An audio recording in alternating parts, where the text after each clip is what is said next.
FGO is one of the largest games on the planet, and we literally get new players every single day, whether they come for the cute waifus, the good lore, the story, or maybe, God forbid, you actually enjoy the gameplay of this game. We are constantly getting an influx of new players that are confused on how to play the game and how to navigate putting their best foot forward. And as someone who has basically been playing this game pretty much since its inception, I thought it would be very prudent of me to go ahead and do a beginner's guide series, because I have been asking players to drop topics, things that they want me to cover as someone that has a lot of experience and what would help out newer players. And one of the ones that I saw for the inspiration of this video was CE bombs. But then I thought, well, why don't I just give a general guide on CEs in general, or craft essences as we call them, CEs for short. And functionally, coming into this game as a new player, you can view craft essences as basically any item or armament that you would put on any of your characters in any real standard RPG. The nice thing about FGO, though, is that it's really simple. You got one slot, you slap it on the servant you want to use, and you're good to go. Now, if you're coming from a game like, say, Genshin Impact, Honkai Star Rail, or Zenless Zone Zero, some of those games have, say, their W engines or their light cones or their weapons that you summon for, and they're very restrictive, and sometimes it can be very hard to intuit what those things actually are doing for your character, saying that you're kind of getting this made-up status effect that nobody else has, and you have to figure out what it actually does. Well, don't worry, FGO is really simple.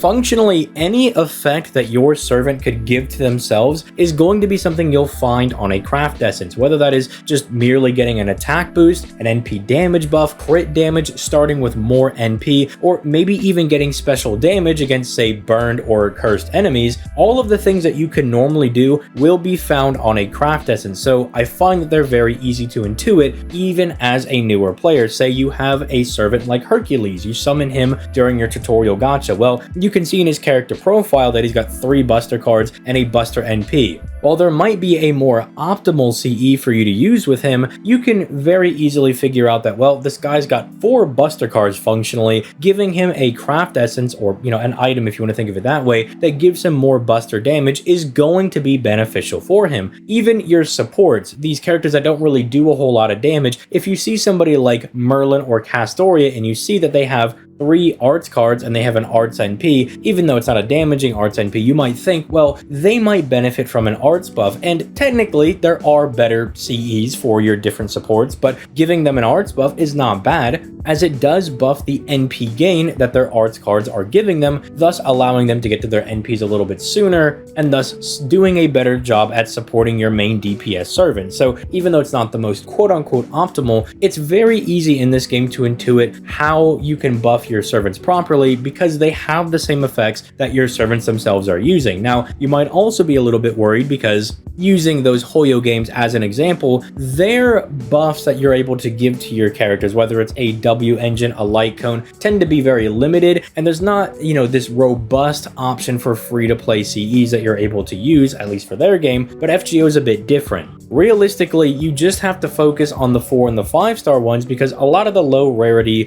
craft essences are actually quite good, and even though I say you don't have to focus on the 3 stars, there are some really good ones down there. For instance, there's something like Dragon's Meridian, a 3-star craft essence that starts you off at 50% of your starting gauge, and that is available during the Friend Point Gacha, or something like Battle of Kemlon, which if one of your servants goes down, they give the entire party 15% NP gauge, which can be really nice if you're counting on one of your servants going down during a fight, and they can further give your main DPS servant the extra NP they need to push forward.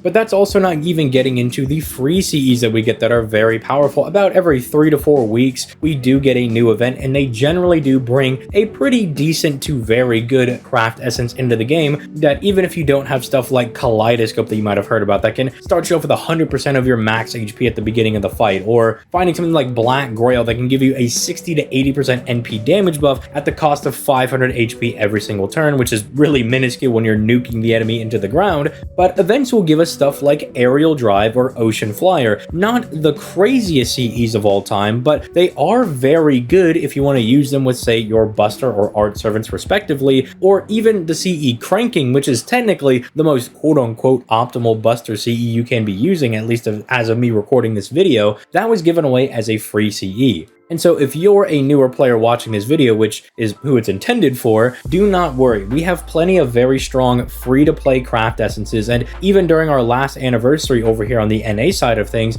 they made some very powerful, I would say not exclusive, but very hard to obtain 5-star CEs in Kaleidoscope and Black Girl available for all players. You are able to pick one of your choosing. So not only do the free-to-play craft essences tend to be pretty good, but they will, at times, every now and then, give out some very powerful, not limited quote-unquote CEs, but with the infrequency that you'll be pulling them, you might as well consider them to be limited. But let's tie back to that whole discussion on Herc and the supports that we were talking about earlier, because you may have heard that some of their better CEs are not things that you're going to be pulling. Well, obviously your supports could use something like, say, Prisma Cosmos or 2030, one giving you 8 to 10% NP every single turn, and the other giving you 8 to 10 stars every single turn, just permanently for the rest of the battle. Pretty dang good CEs for a support, all things considered. Characters like that really benefit from their bond CEs. You'll notice that your character has a bond gauge, and as you use them more and more, using teapots, bringing them to events where they have bond bonus,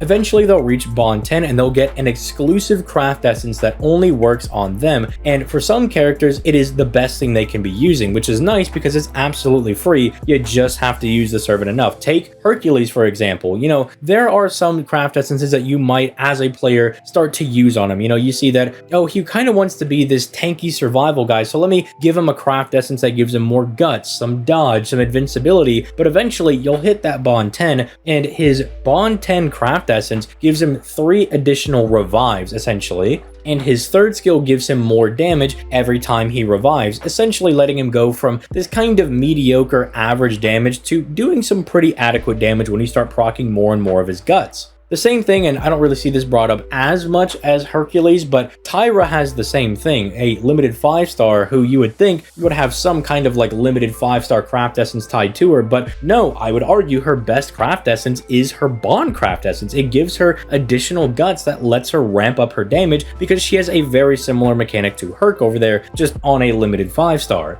The same thing goes for supports. I mentioned something like 2030 or Prisma Cosmos, but most of your supports are going to get a bond CE that buffs the entire party. And even though they don't really give you very good stats, as we'll get into in just a second, the fact that they kind of buff the entire party with attack, a card buff, NP gain, whatever have you, that's just generally pretty good because your support is now doing, well, a better job at supporting, providing additional buffs than they already were doing already. Obviously, again, you can give them other CEs to make them a better support in different avenues, but you will still see somebody using, say, their Caster Artoria with their Bond CE because it's just kind of good. It's just very nice to get the additional stats to the entire party. But characters like Hercules or Tyra or even your supports are definitely the exception to the rule, as all of your other servants are definitely going to want the 4 and 5-star CEs you're getting from the pulls rather than their own bond craft essence. And that's usually because, one, the stats are really bad. Every craft essence offers you a split of stats, whether it's pure attack, which is generally seen as the best thing you can be getting, as getting 2,000 extra attack will make a world of a difference compared to 2,000 extra HP, where you're probably just going to get one shot anyway. You might as well try to do more damage that will take you further than trying to live a hit you're realistically not going to live.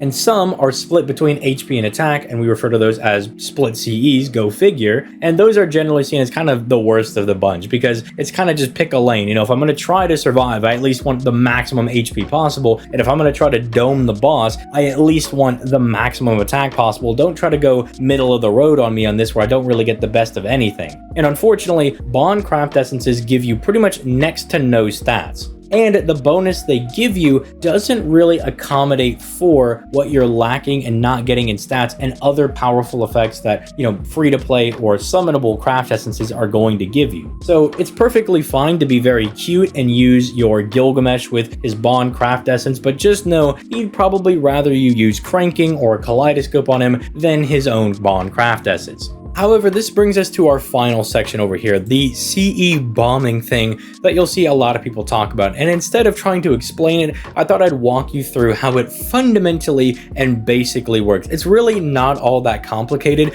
It is just very tedious. Now, functionally, what CE bombing revolves around is trying to level up your craft essences in the most effective way possible. And I will just show you over here as we go into the craft essence tab over here, that if you decide to go ahead and level up some of your extremely powerful craft essences, you will get some pretty good returns on them. Like something like Black Grail gives you 2400 attack, which is not normal. Most attack CEs are going to offer you 2000 max. So if you max limit break it, it is worth leveling it to get that bonus attack, because it's just going to let you slam dunk the bosses even harder. And sometimes that extra 5 to 30,000 damage that you might be, wavering on with that little bit of extra attack, depending on, attack rolls and whatnot, that can make the difference between you beating a stage or you just didn't have enough gas to beat the boss. And even some of the other OG craft essences still offer you that 2000 attack, and it's worth leveling them if you're going to use them a lot. And this even extends to free-to-plays, as Cranking over here, one of the ones that I mentioned earlier,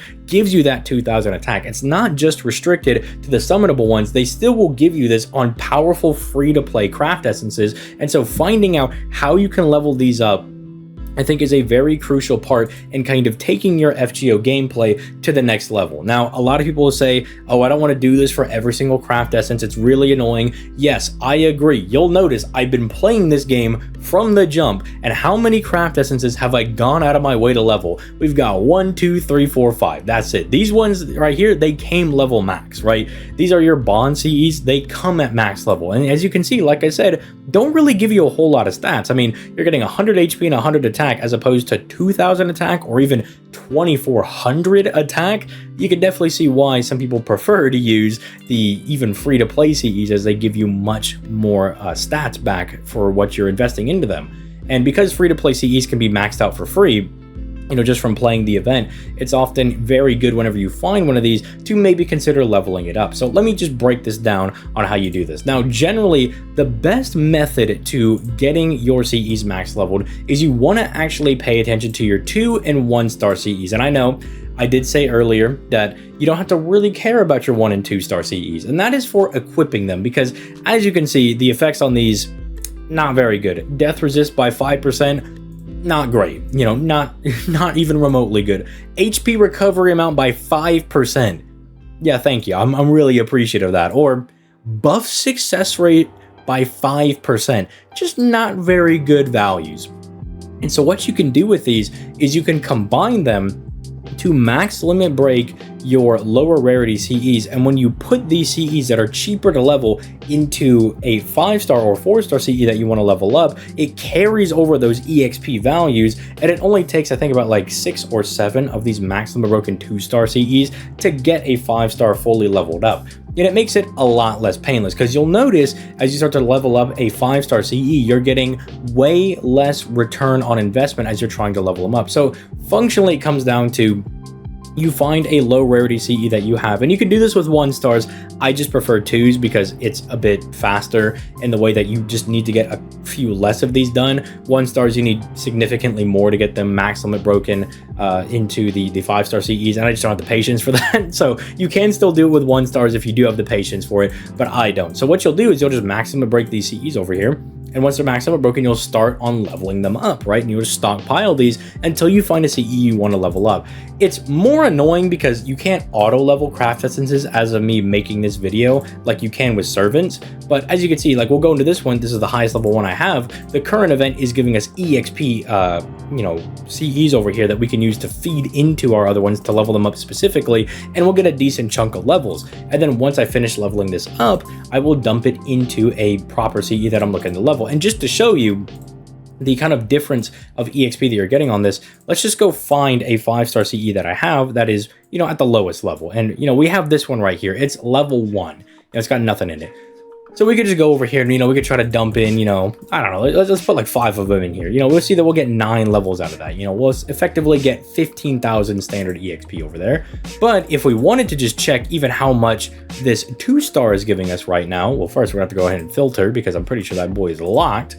And so after we unlock the one that we've been working on over here, this level 37 one, you'll see you get a dumpy more amount of EXP, you know, just for having that boy leveled, even not even fully leveled, we're getting 858,000 EXP. You accumulate so much more by leveling these guys up, and then you throw them in there. You also save on QP and stuff, as this can be very intensive if you're trying to just raw level up these craft essences over here. But yeah, I hope this video overall was just very helpful to you guys. I thought that I would start a little beginner series over here, and the CE bombing thing was something that I wanted to do because that's when I started taking FGO a little bit more seriously, when I started leveling up the different craft essences that I had.